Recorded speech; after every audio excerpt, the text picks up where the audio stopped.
Hey Dude, The 90s Called, with Christine Taylor and David Lascher. Hey everybody, welcome back to Hey Dude, the 90s Called podcast. I'm David. Hi David, I'm Christine. What's up, Christine? Hi. This is very exciting because we have such an exciting episode to share that we've already teased that everyone knows because, you know, we have Drew Barrymore on for almost a full hour. Yeah. And we got to do it at her TV show with an audience, and they did a very edited version for her show, which was so cool. But they so graciously, could you believe it when, you know, we got this long interview and we were just very surprised. Oh my gosh, Christine, you know, they had a time clock on the camera that was facing me. And I'm like, oh, we're at 58 minutes? 50. What's going on here? I thought her show was a half hour.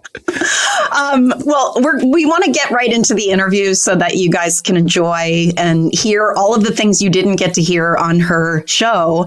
But I wanted to just talk a little bit about just how it came about, because we had asked Drew to come on the show pretty soon after we launched over a year ago. Right. And you've been working on that for a while. And, you know, at that point, she said, absolutely, I'd love for you to come on my show, which I went on last year. And we had this great catch up and it was a really lovely, you know, time. And then it was kind of figuring out dates and we were sort of back and forth. And then the strike happened. And that was like changed everything we lost so many guests during that period of time because we weren't really talking specifically about projects. And then, you know, when we just circled back after, you know, we've gotten into our sort of rhythm again, I sent a message to her and she said, 100% happy to come on and just do a regular podcast, or we've been working on this idea. Any interest in you guys coming on the show and us doing a live interview? And then we can both air our versions of it. We'll have the shorter version. You guys will have the longer version. How does that sound? I thought, like, how cool. What a cool idea. Like hell to the yes. Yeah, right. That's a great. Yeah. She was so generous to bring us on and to sit there for a full hour when her show's really a half hour. But, you know, her audience was amazing and she was so open and honest and genuine. I think everyone will love this interview. Yes. So why don't we play that interview for you? We hope you enjoy and enjoy Drew Barrymore. We're kicking things off by revisiting one of my favorite decades on this planet. No, it's not the 80s. That's my other favorite. God, did we have it good in the 80s. But the 90s. The 90s are trending. They've come full circle. They're all the rage. And I certainly did love that decade, actually. Frosted hair tips. That was a big thing. I don't know why everybody thought that was such a good idea, but they did. And then a lot of vests, which I also really like. I'm a big vest person. But I can't think of anyone better to take this journey than someone I actually revisited the 80s with and did a movie called The Wedding Singer. But they're here. And they are the hosts of the podcast, Hey Dude, the 90s Called. Please welcome my dear friend Christine Taylor and David Lascher. Nice to do this. Hi, David. Nice to meet you, too. Are you kidding? Christine and we made this happen. We were texting and we were like, I wanted to do her podcast. And then we were like, wait, what if we actually like taped the podcast on the show and then you use the audio and you come out first and then you drive to our show? We've never done this before, so we're doing this. This is why she's such a genius, right? I give the credit to the people I work with who had the idea, because I told them, I was like, well, I want to do your guys' podcast. Yeah. And then I was like, we talked about incorporating it on the show, and here we are. And here we are. So generous of you to have us on this way. It's so unique and so cool. Well, generous of you to have me on your podcast, which is very successful and loved. And I mean, I feel like I'm all about the 90s. And I mean, when we were doing The Wedding Singer and doing all that 80s stuff, that was in the 90s. Yes. And we were only hearkening back to a decade that was right before it wasn't even a full almost 10 years. Exactly. And yet everything seemed so nostalgic. We were talking about CD players. Right. And Right, $700. Yes, $700. It's a CD player. the Yes. concept and, you know, our clothes and hair. Yeah. But like, you know, I think the 90s have come and gone several times since The Wedding Singer. The 90s are the big thing now. All the TikTokers love it. Yeah. The trends are back. The fashion, the music. Yep. It's all back. It's all back. Why do you think, living in this space, and after this question, I'm going to turn it over to you guys, and you guys are doing the show today, ahead. which is, this is the first. I'm so excited, I can't even tell you. Why do you think the 90s is resonating with people so much right now? What is it about that time? I have some suspicions, but since you guys are experts in that theme and world and decade, I'd love to ask you. Well, yeah, I'm going to let you take it because you're the one who actually called me with the idea of this podcast. Well, and so answer that one. I have 3 kids, and even my youngest daughter, who's 14, is fascinated with the 90s. And I got to just say, my daughter's babysitter was Jax, the singer that I know. And my daughter's Chelsea. I love Jax. Jax is someone who, if you don't know her, she became an internet sensation, but she's literally a full-blown musician and radio star. Her songs, Victoria's Secrets, and She wrote that for Chelsea. But her first hit was called 90s Kid. So my daughter was like just so into the 90s. I was working with iHeart on something else. They asked me if I could get Christine to come do this podcast because there's such nostalgia for people our age and such fascination with younger people about the decade. And what is it? Is it like that it's the closest decade we have to where we are now, but without the technology? I mean, don't you feel like it was... Oh, I love Douglas Seriously, so much. so Douglas loves you. Don't you feel like it was so much simpler, right, Douglas? Don't you feel like when you think back to when we were doing The Wedding Singer and between setups and we were all collectively present Yeah, and hanging no out together. We distraction. didn't have smartphones. Yeah. We didn't have the internet in the way that we have it now. We I didn't didn't even all have a go cell off phone. and no, exactly. I remember this gentleman, Guy O'Siri, got me a pager. Oh, that was big. That was the that craziest. meant you were very important. If you got a pager. I don't use it. So I was like, I gotta get How to do a I do- pay phone. I don't know whose number this is. Right. But you really had to take the time if you were going to do something like that. Otherwise, you were present and with your friends and with the people you loved and doing things socially. And there's something so beautiful about that. Well, we are doing that right now. So with that, I will turn it over to you and you guys will ask the questions. This is so surreal for me because I've only been a curious seeker here. I've not had the tables turned on me. One time, Gayle King asked me about some movies in behind the scenes. That's it. And by the way, I overtalk everything. So I'm going to shut up and turn it over to you because it is time for Drew's Download.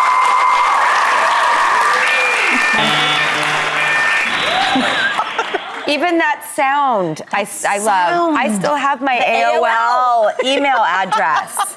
Oh, what about when you get online? That's static. Yeah, that was that, yes. Yeah, and it felt like you were dialing up. I've asked certain young people, do you know what a dial tone is? Like, I'll ask them questions about random things and they don't know what I'm talking about. No, right? Shocking. The telephone with...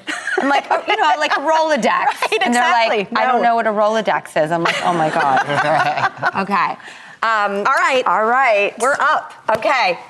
All right. Well, By the way, do you like being an interviewer and asking people questions?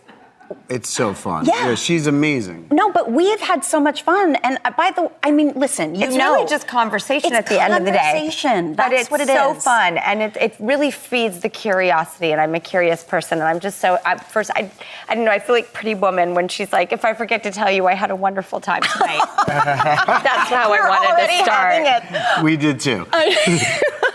But you talked about it in your intro that the 90s was one of your favorite decades. Yeah. And we were talking about and really looking through your incredible filmography, all of your work, and it was like the 90s was like a resurgence in your career. It was this next chapter in your career because you'd been working as such a young person for so long. You're right. I never realized that. Yeah, and it was like a new chapter. It was like, this is Drew. This is grown-up Drew, right? Yeah. Right?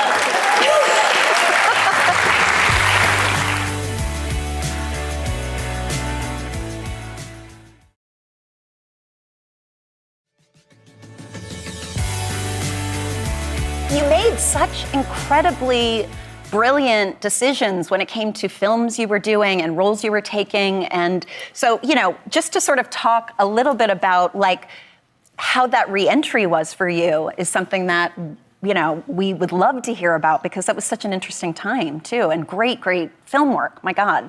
God, okay, let's see. I'm so bad with like years in math. I was born in 1975, so by 1990 I was 15. And throughout the 90s, then I was going to be 15 to 25. Those were significant years.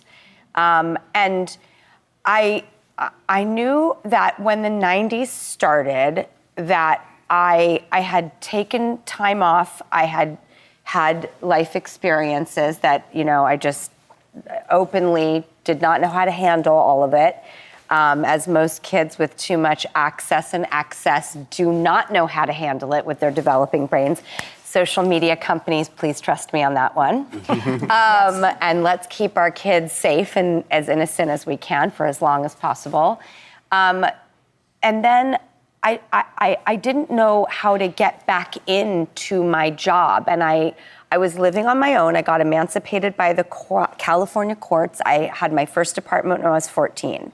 So I was living on my own, and I didn't know how to exist. Like, I didn't know, like, laundry was my great teacher of, like, how to live by yourself. Because the dishes just piled up in the sink. The IKEA furniture stayed hinged on the floor, and the laundry pile. And at one point, there was such a lack of underwear in my life that I was like, I've got to go out and buy a laundry basket and figure this out. And I didn't have a car, and in Los Angeles, if you don't drive, you're not getting far. So I found a local laundromat, and I walked there all the time with my laundry basket. And when I got emancipated by the courts, the judge said, you never have to go back to school. You are now a legal adult. And I didn't want to go back to school because I'd never really been in school. I was working. I'd been on set school. I would go in and out of schools, but schools that like looked the other way and didn't care if you were there or not. So I was like, okay, I'm living on my own. I don't really know how to do this, and I don't have to go to school, but I don't want to be ill-educated. So I started my own curriculum, and going to the laundromat was my school time. And I started reading. I read every classic I could get my hands on. And that ritual got me thinking, and I was like, I never really had taken time like that. I started working when I was 11 months old. So this was the first time I had time off in my life. And I worked in a coffee house, and What? Really? called The Living Room. And it was a really cool place in the 90s. Coffee houses. Quintessential 90s. It was like the central perk for young Hollywood. Yes. I kid you not. Right. Everyone was there. That's where I met Cameron Diaz. Oh my gosh. Christina Applegate was there. Balthazar Getty, David Arquette. Yep. You name it. Everyone was walking. And at night, people just poured out onto the sidewalk. And it was like this cool hang. And you were working there? I was working there. My boss, Robert, could not stand my process of cleaning and doing the pastries and everything. And he would say, lamb chop, darling. You're doing it all wrong. But I don't think he had the heart to fire me, which was really nice of him. And I just loved being there because I was where everybody was gathering, just like in Friends. Like the coffee houses were really the place everybody met. And somehow, because nobody had phones, they would just show up there. They talked. And they found each other. They figured it out. Yes. So after, I don't know, probably about 2 years of that, I was like, my heart is in film. my heart is here, and I've tried as long as I can to be a different person or stay away from that. But I don't know how to get back into it, because when I called people, they were like, we don't know if we trust you.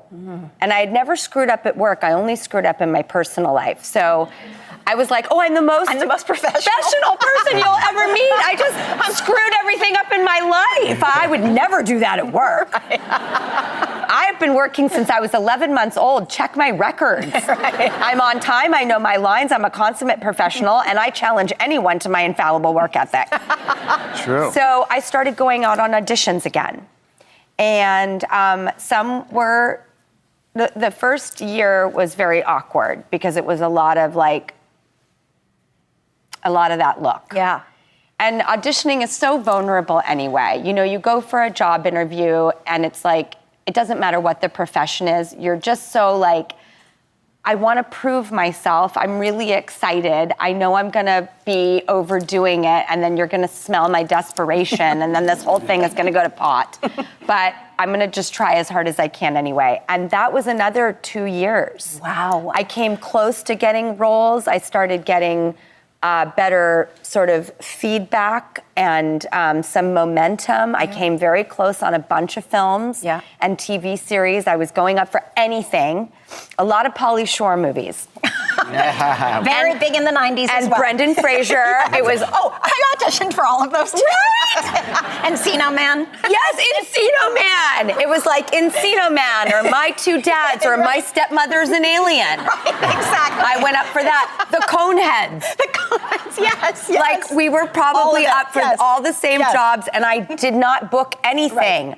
Right. And so I could tell also that there was this constant theme that everyone kept telling me.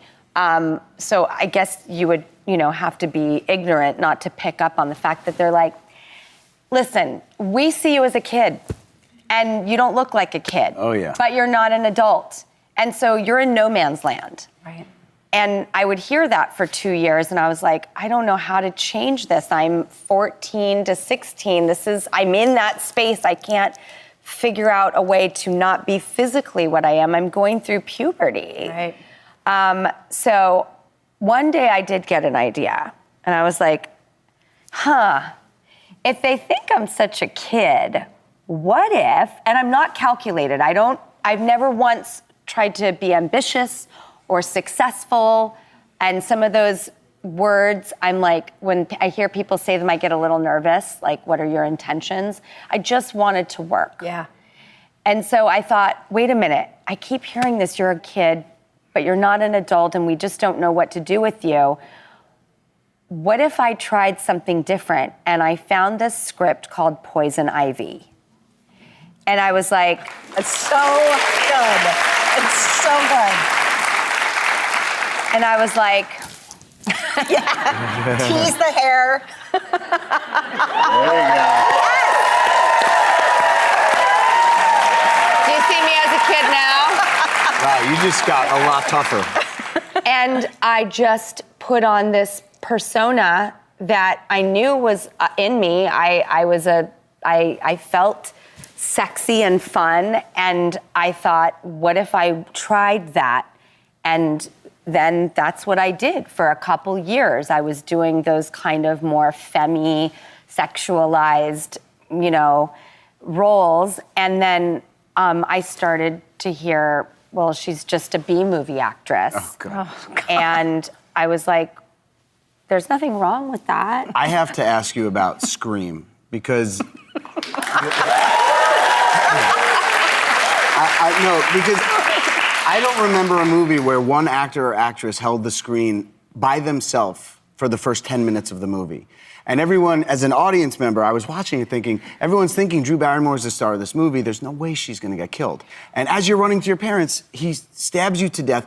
And that opening was the introduction of a iconic franchise. And did that movie change? Yeah. Skeet on our podcast very recently. Last week. It was incredible. Skeet Ulrich, who's the original villain. Yes, the original. With Matthew Lillard. Yes. But he was saying, like, because horror films were considered, talking about B actress, horror films were so B at the time. Yes. And being a horror movie fan my entire life, I watched all of them, I knew all of them, and when this script came around, and I told Skeet, I auditioned for it, I wanted to get in that movie, I was like, this is going to change horror films again. This is going to... When you read enough scripts, which we've read thousands, I knew the writing in there was different. But by that time, by Scream, I had done the Poison Ivies and the Amy Fishers, but when I heard that I was getting to be a more sexy femme fatale B-movie actress, I was like, well, I want to do other stuff than that. I don't take that insultingly. I just don't want to be pigeonholed. Right. I grew up loving Sean Penn. I grew up loving all the actors that you never knew what they were going to do. They were full of range. They would do comedies. They would do dramas. Transformative. Exactly. Yes. So I was like, shoot, I don't want to get pigeonholed. Okay, so what do? I started producing. And so we found the script it was Scary Movie at the time. And what's funny is... Wait, you produced it?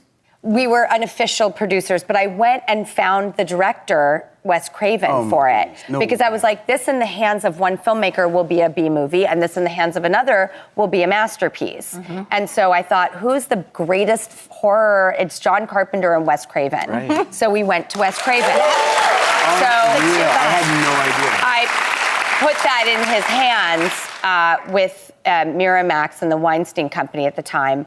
And I was supposed to play the other role. I was supposed to play Sydney. And it was such a exciting thing because I was going to get to be the lead in like a studio movie, which was a huge thing for me at that time. And the sweet girl too, right? The sweet one, yeah. Sydney, sort of. She's a good girl. She's the heroine. Right. A different tone. Right.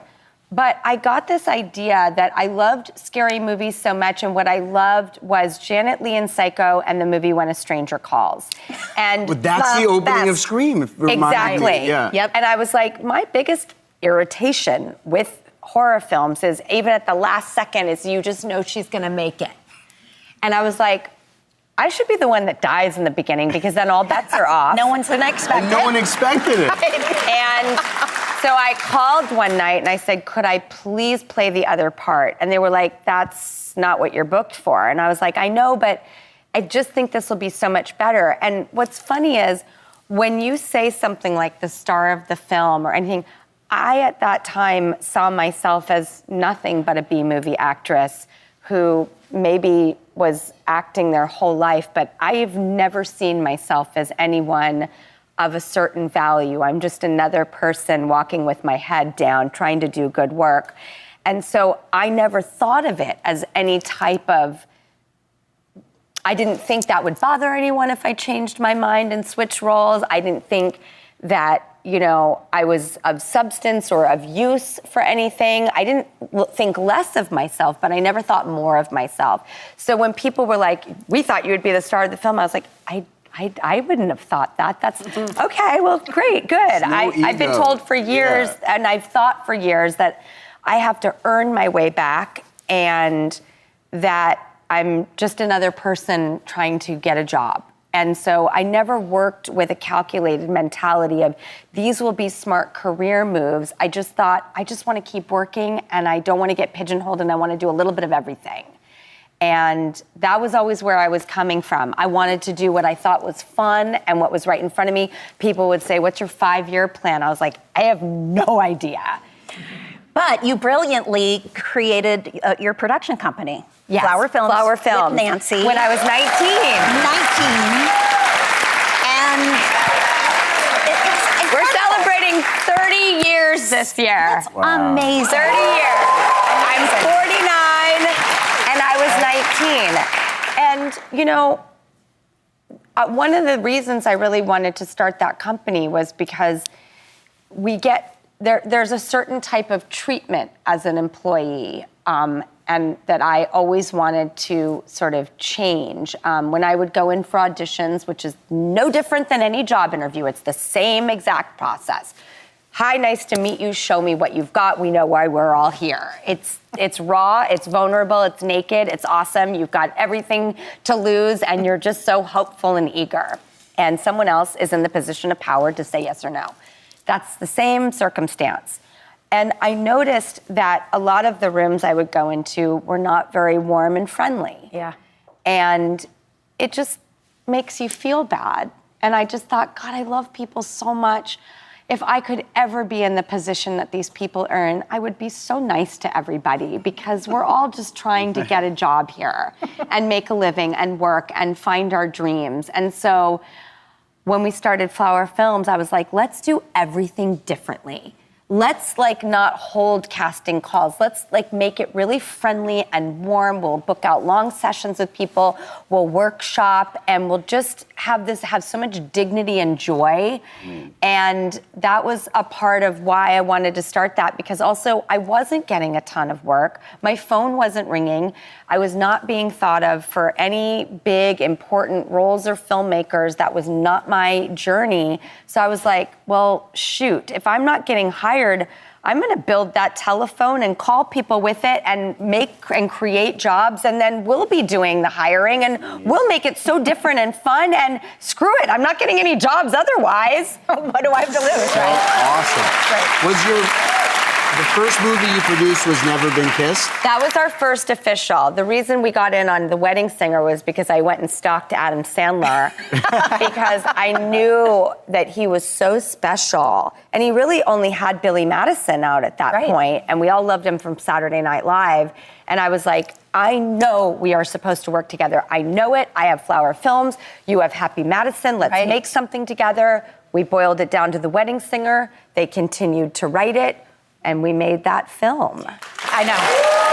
And the synergy of the two of you in that film, you and Adam, it was as if you had known each other forever.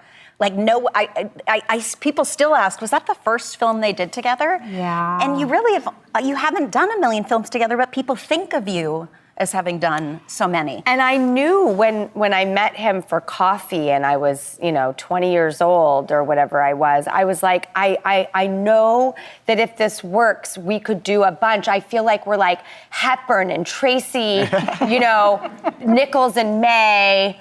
But he was more like, I look like Buddy Hackett. And I was like, and I'll be Marty Feldstein. I was like, it's not like I think we're so cool and debonair like Hepburn and Tracy, but I like films where you see two people in it over and over again, repeating. And I said, I believe that if this works, we could make a few films together. I really believe that. I just have this psychic intuition. And if I'm wrong, I'm wrong. But if I'm not, I'm not. And you were, here we are. You were not wrong. Thank God. You were not Thank wrong. God.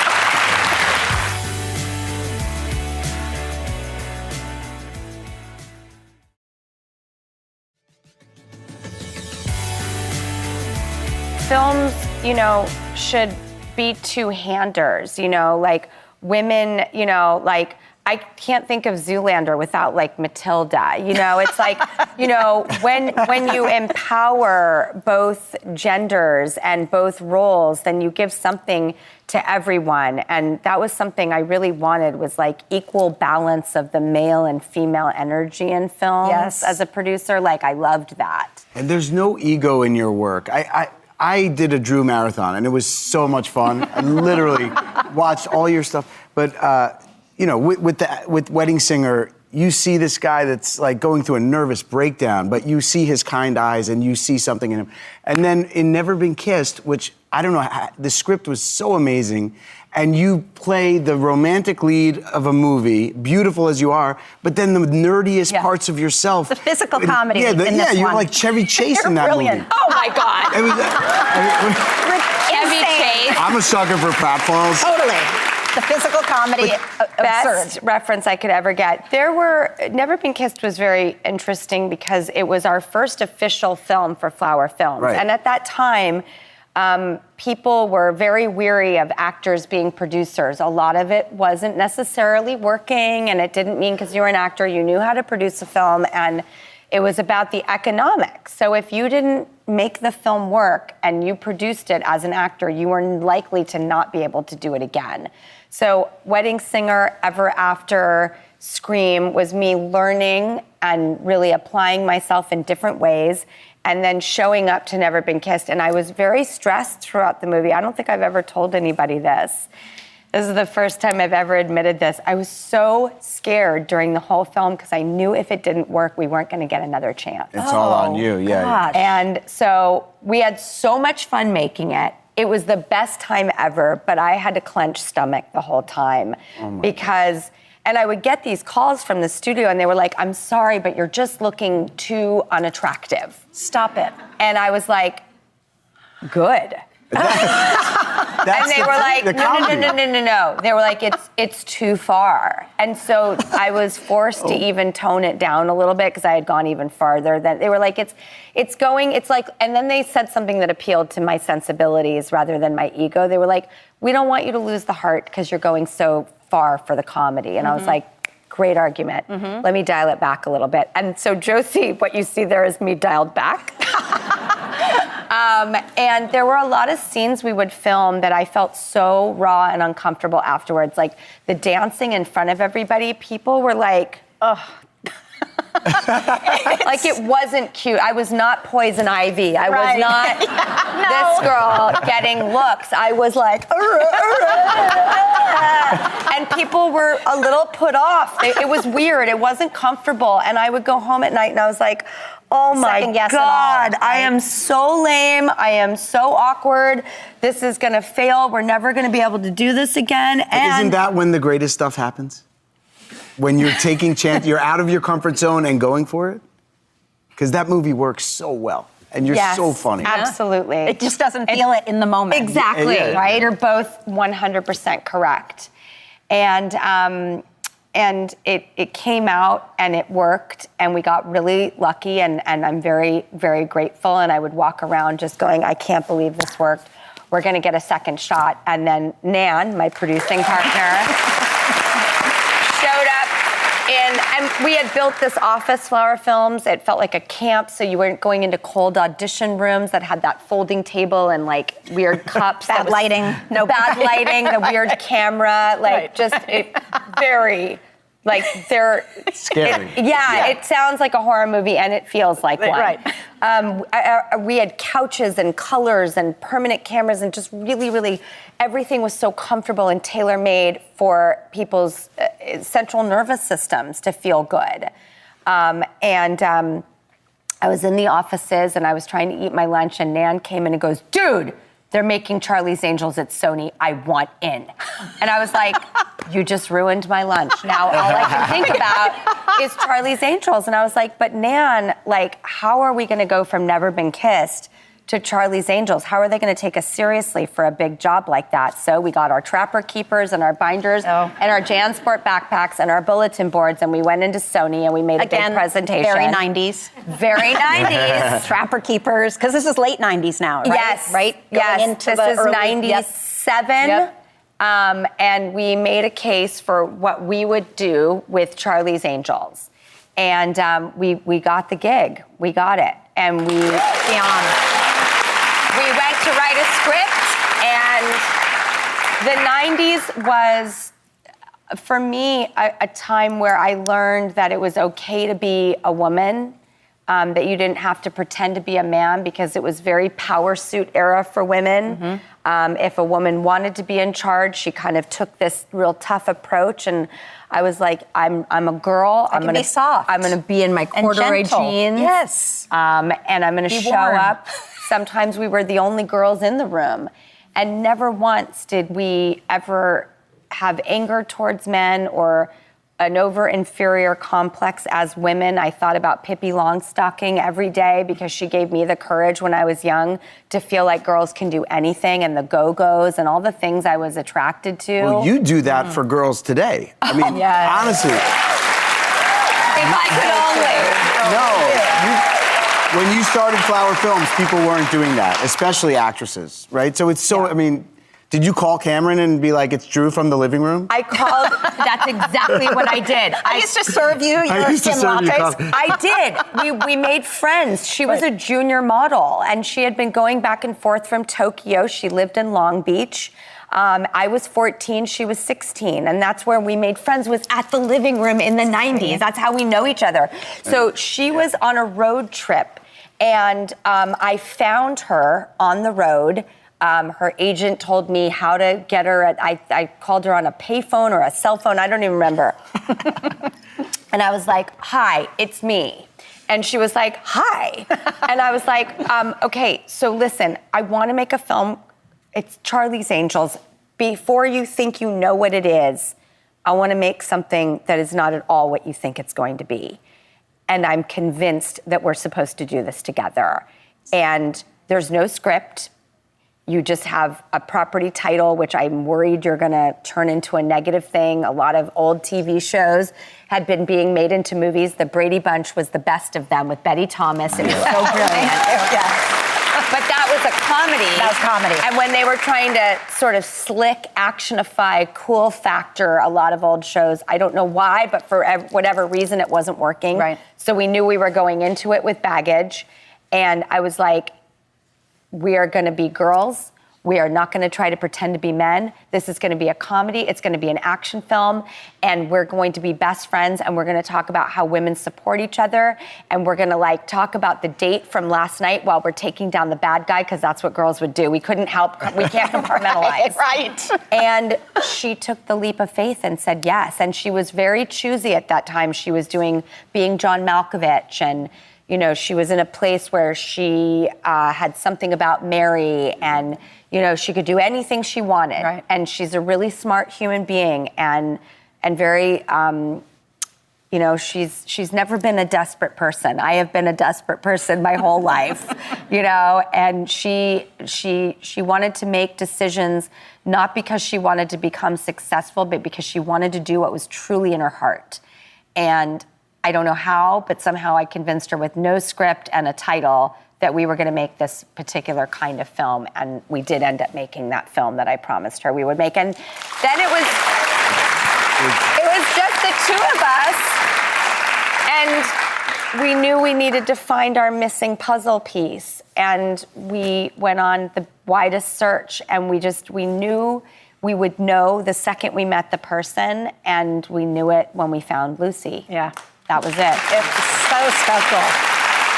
And the 90s, it was the decade that gave me confidence, and never confidence that I would weaponize or become arrogant or, think more of myself, but it was the decade that gave me the ability to think, if you walk into rooms and you do your homework and you show your passion and you can answer every question from why to how, and this is what my answer will be, which is a collaborative, movable answer. It was one of the best decades of my life, because it taught me how to take care of myself and figure out what my professional life was going to be all by myself, only to realize that I was never going to do anything in my life alone. I was never going to accomplish anything alone. And we are all just kids with our dreams, sitting alone in our homes or houses or living rooms or apartments or wherever we are, in our cars. On the bus, I took the bus everywhere. I didn't drive. And you're just alone with your dreams until you find partnership out there. And that's when things start to spark and the embers start to kindle and the smoke and the flame really starts. Yeah. And I really learned the power of, I'll never use the words I or my. It's always going to be ours and we. Yep. Well, it's perfect that you're saying it that way, because the 90s, we talked about, so there's dynamic duos, whether it was male-female, whether it was female-female, these great partnerships in film. And you did a very cool film, Batman Forever, which was an incredible franchise that you and you played a part of a female duo, right? Yeah, I was Sugar and Debbie Mazar was Spice. Yes. Oh, who? Debbie Mazar. Well, I love that's Debbie. very interesting. It's a coincidence. Because Debbie might be available to say hi to you. Debbie! Oh my God, Debbie!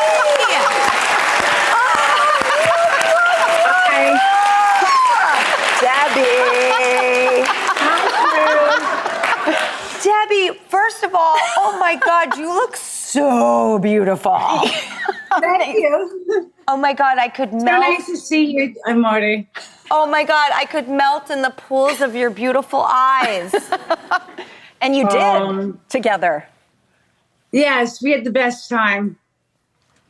I mean, Drew, did you see that like recently there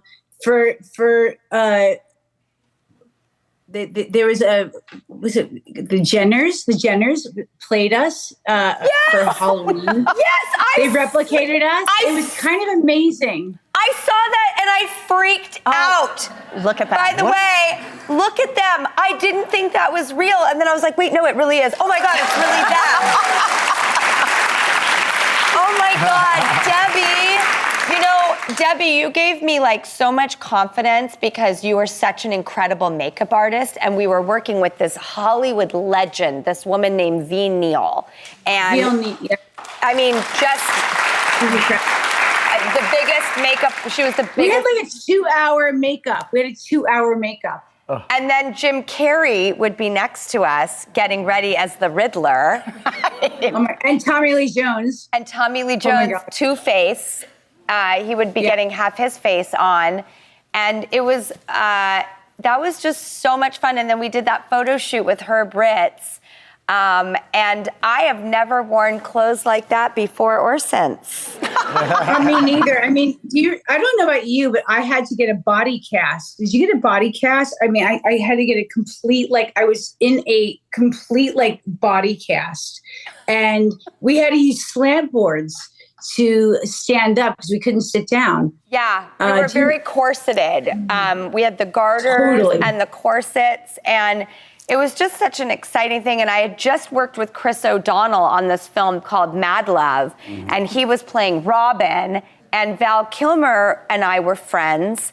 And he was like, you should do something. And Joel Schumacher, the director, was a friend. So I really got invited into that film because, again, honestly, I was not at a place in my job that I was doing big tentpole movies like that. That just wasn't, I felt so lucky to be a part of that film. And me too. I was just so humble and like, oh my God, I can't believe I'm in this movie with these great people. And it was really exciting. And I loved our dynamic duo. And I loved getting to be with you. And you were so nice to me. And I was so enamored with you. I mean, you were like best friends with Madonna and a huge makeup artist and a cool woman, and we had the best time. That was such a special time in life. It was so cool. And the idea that Joel wrote and directed, he also like wrote Car Wash. Hello. Oh my God, I was like, oh my God, because I come from an earlier generation. Who did? And I remember that was kind Car of Wash. amazing.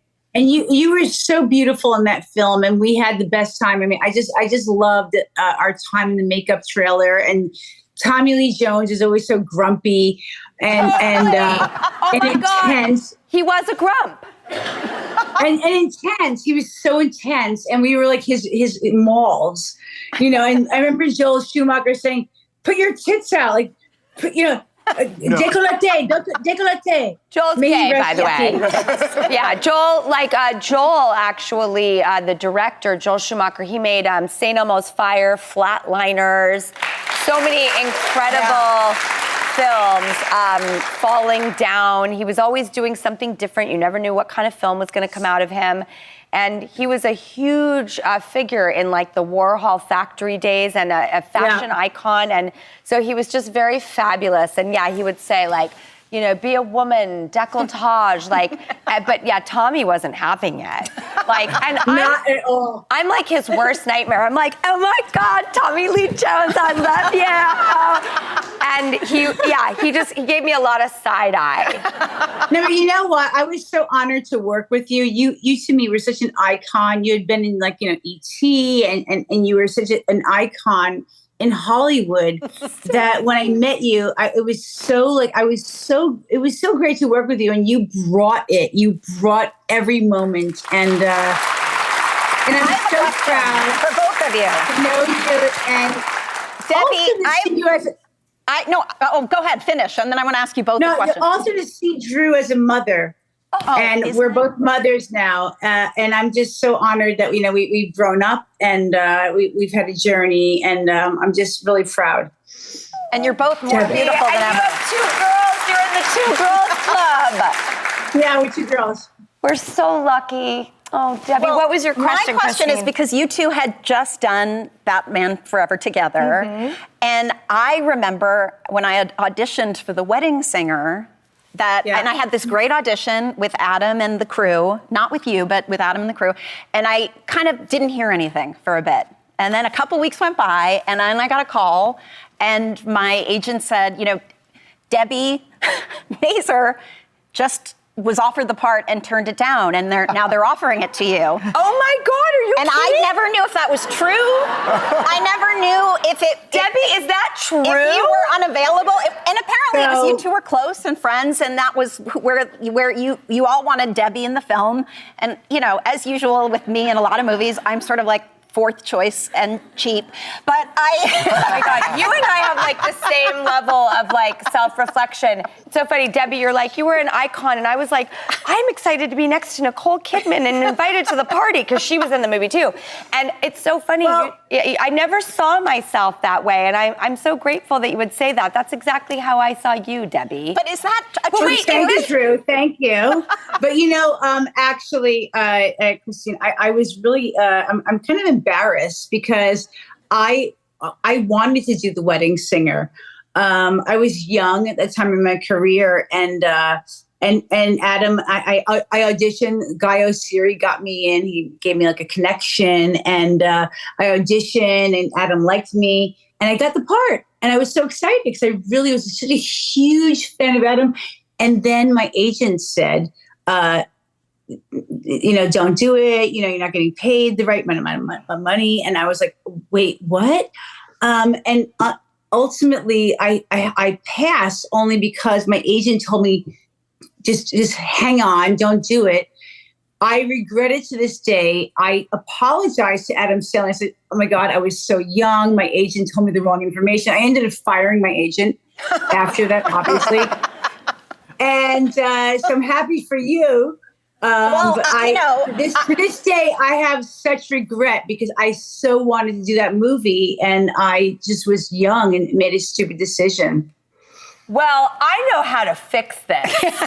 And I really want to, because we all get to have do-overs in life. And I think that you and me and Christine and David, if you'll come, should do something together. We should. Right?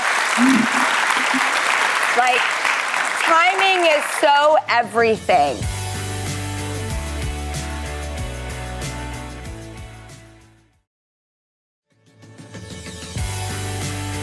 There are things that I decided, to say no to for whatever reasons, and they still sometimes eat me alive, and I have to tell myself, there was a reason for that. You believed something at the time, and it's hard to make peace with those choices because,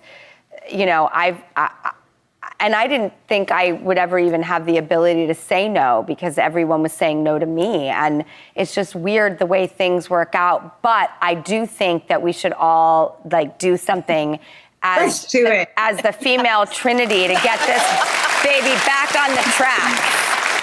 And also, how many actors get that, next actress up role because somebody passed? I mean, trust me when I tell you, I so wanted to do that movie, and I fought my agent. I was like, I want to do it. He's like, you can't. I'm like, but I have to. I love Adam Sandler. I love Drew. I want to be there. And I made it, and I should have done it, but they told me not to do it. And I was young, you know. Well, Debbie, you're in one of the greatest films of all time. Yeah, listen, if I have... Which one? If I have 20 seconds with you, Goodfellas, I know every frame and every... Off the charts. Incredible. Every line of that movie. And if there's anything you could tell me that was unique about working with Martin Scorsese, I think it's the most perfect film ever made. It's a masterpiece. It's a masterpiece, and you are brilliant in it. Yeah. Brilliant. And you look exactly the same. I know. You look exactly the same. Debbie, it's like the second you came on the screen, I literally was like, oh my God, you look as beautiful and exactly the same as when we did Batman Forever. That skin. Was 58 years ago. Look at that skin. But to David's question, do you have a memory or a thought about Marty Scorsese, who I've never called Marty in my life? Martin Scorsese. Well, my best memory is just sitting on a stoop of a Harlem brownstone, and him telling me his experiences of going through what my character went through, which was cocaine and madness. And he basically wanted me to put my energy into this character of what his experience was during the 1960s, 70s. And for me, sitting on the stoop with Martin Scorsese talking about, like, you know, Coke and Eric Clapton and the band and Robbie Robertson and then having to work with Ray Liotta, may he rest in peace. You know, it was really intense, and it was a lot of pressure to perform and bring the character, because I was young. I hadn't done Coke. I hadn't done drugs at that time. At that time. Well, I tried some things in the 80s, but I left home young, so I always had to try to, you know, support myself. And I was like, I had 3 jobs. So for me, having Marty tell me his experience and put it into the character was really like an acting experience for me. Like, bring that thing to life, bring what you experienced in your own time and what I've experienced to the character. Yep. And it was intense. It was very intense. And working with all those characters, you know, as you know, it was amazing. And one of my favorite jobs I've ever done. But also working with you, Drew, was one of the greatest moments, because it was fast and furious, and Joel was intense, and we had to deliver and be in these costumes, and we got to meet the creator of Batman. We did a photo shoot with him. Yep. May he rest in peace as well. It's, you know, our journeys are difficult, and when you get cast, it's like it's a blessing. And getting the chance to work with fellow thespians is such a blessing, and I really hope we get to do it again. Oh, we're doing it again. That's happening. I hope so. I'm on a mission, and I follow through. I get like a dog with a bone. Debbie, I'm going to see you soon. I hope so, Morty. I hope so. I love you, Debbie.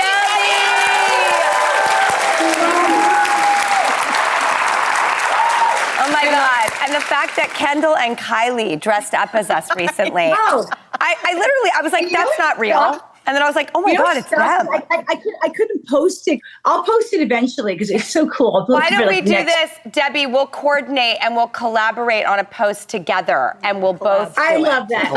Let's do it. See, we're starting it already. Let's do it. We can. Now we can. Now it can. We're collaborating already. Magic happens here. It does. Magic happens But here. that's the whole point. If you talk about it and you dream it and you come up with the idea, you just find a way to do it. And everybody can do a collaborated post. Like, Isn't it such a compliment when younger people can respect your work from 20 years ago?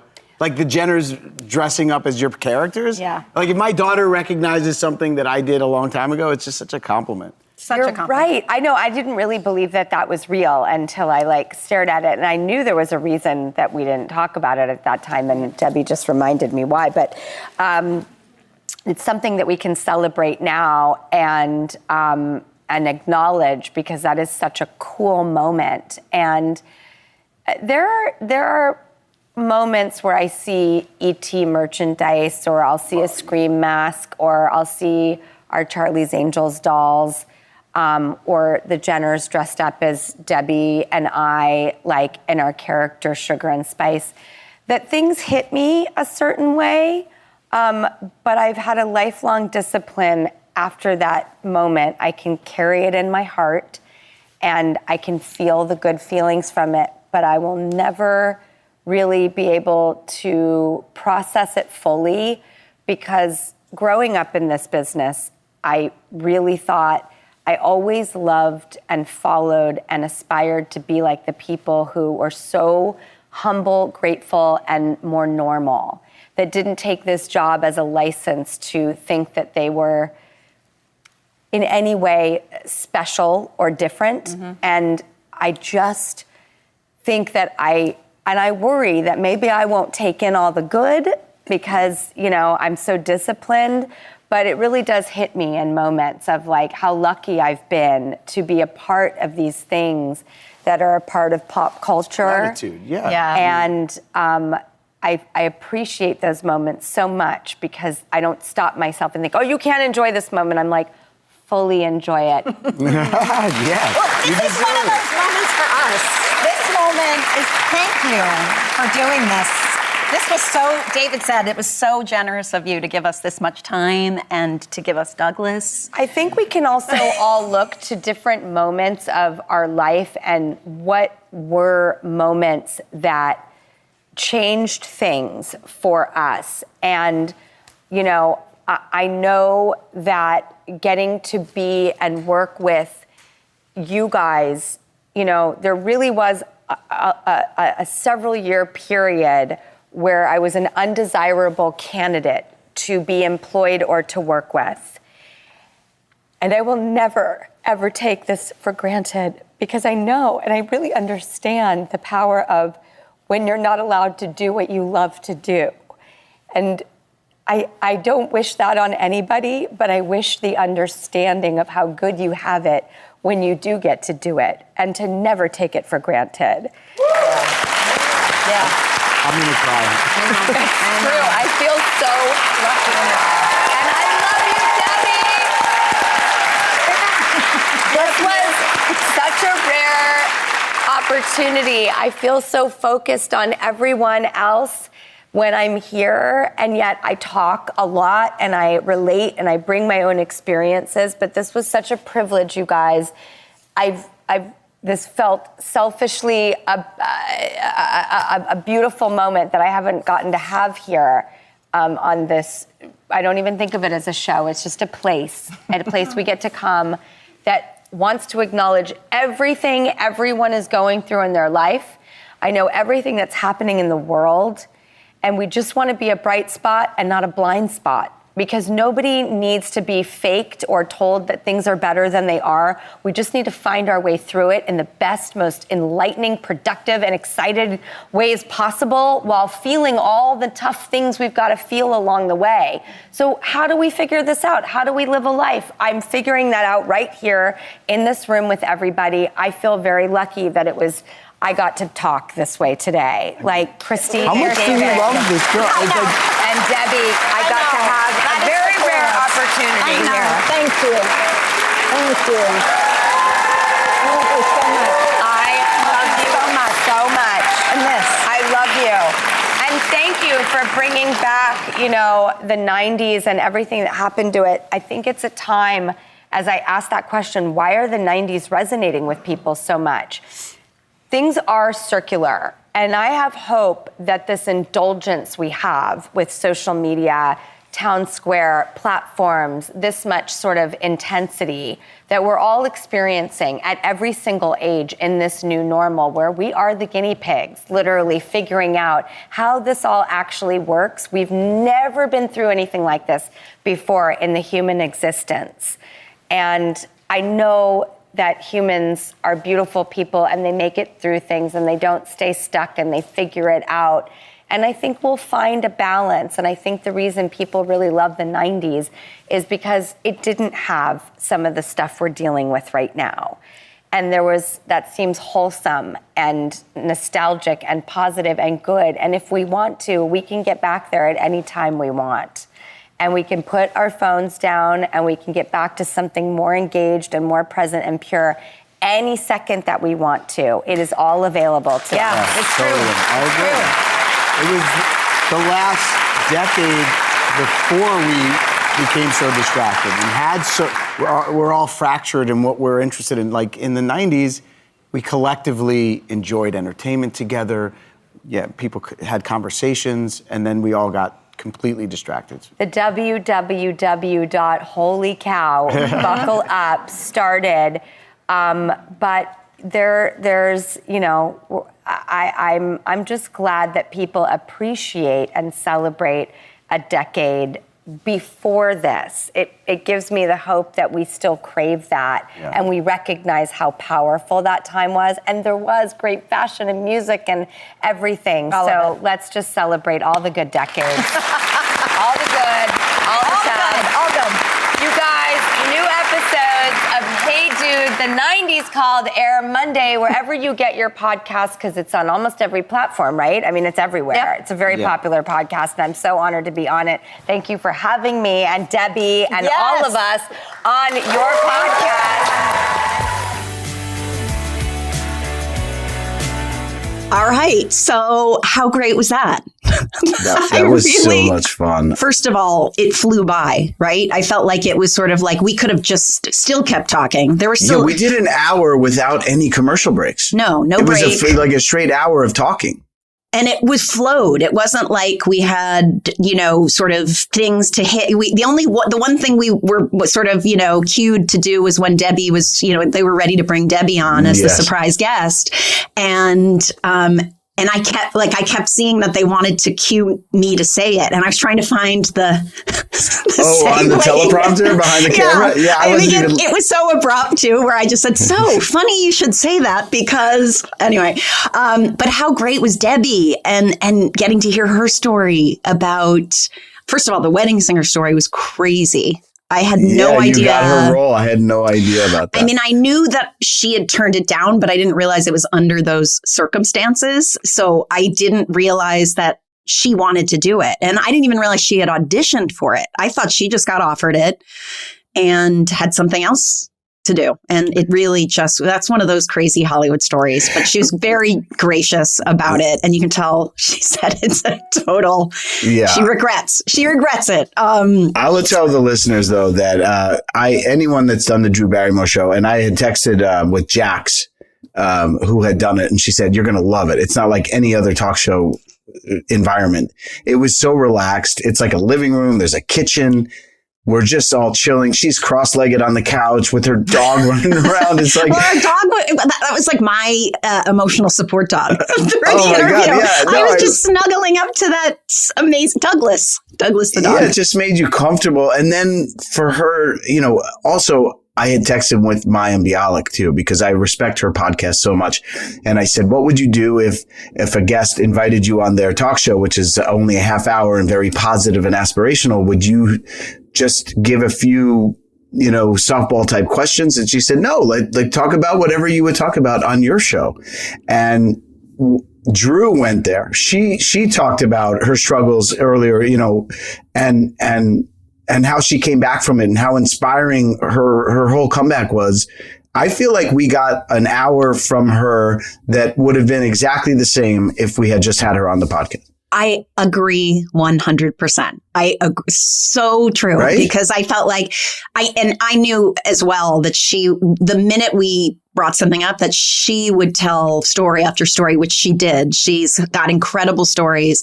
Her history in show business. I mean, she's iconic and her story is, and she's always been very open. But some of those things, like I had no idea she worked at a coffee shop. I had no idea she went through years of auditioning for things I was auditioning for. Seriously, imagine being the girl in E.T. and Firestarter, and now you're serving your friends at the living room coffee shop. Yeah, she's been up and down, but she has been resilient and she's so inspiring. I loved it. Yeah. it was a really fun. We had such a fun day, and and then we all went to Ben and I took you to dinner that night, and it was so nice. It was just great. It was a really special little moment for us and for the podcast, and yeah, I hope we can do more things like that. And let us know what you thought. Let us know how the interview felt, like having the audience. I mean, it was new and different, and we'd love your feedback because we aim to please our Hey Dude fans. And check out our YouTube channel, Hey Dude, the 90s Call. We got to talk about how to promote that. Because they're dropping these amazing interviews. It's like, Brady Bunch, Jeff Bridges, you get to see our faces. You get to see our faces in squares. We'll start posting about that. Well, thanks everybody for listening. This was a fun one, and come back next week. We got another good one for you.